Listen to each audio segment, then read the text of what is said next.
بسم الله الرحمن الرحيم. عن أبي هريرة رضي الله تعالى عنه قال قال رسول الله صلى الله عليه وآله وسلم: من كان يؤمن بالله واليوم الآخر فليقل خيرا أو ليصمت.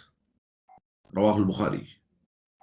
نبی کریم صلی اللہ علیہ وآلہ وسلم نے ارشاد فرمایا، جو شخص اللہ اور آخرت کے دن پر ایمان رکھتا ہو اسے چاہیے کہ خیر کی بات کہے یا خاموش رہے۔ دوستو، زبان کے حفاظت کے متعلق بات چل رہی ہے۔ نبی کریم صلی اللہ علیہ وآلہ وسلم ارشاد فرما رہے ہیں، اگر بات کرنی ہے تو پہلے غور کرو کہ خیر کی بات ہے یا نہیں۔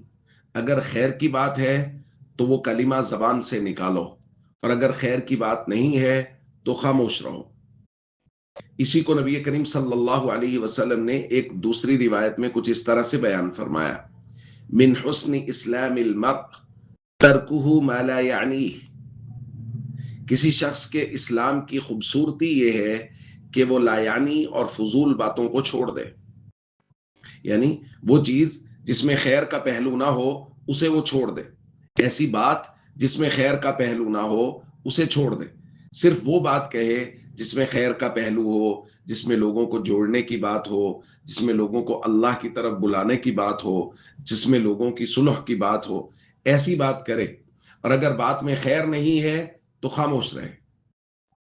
تو دوستو، ہم سب کو چاہیے اس بات کی کوشش کریں کہ اپنی زبان کی حفاظت کریں، ہمیشہ اپنی زبان سے کلمہ خیر نکالیں، لوگوں کی خیر خواہی اور بھلائی کی بات کریں، وگرنہ خاموش رہیں۔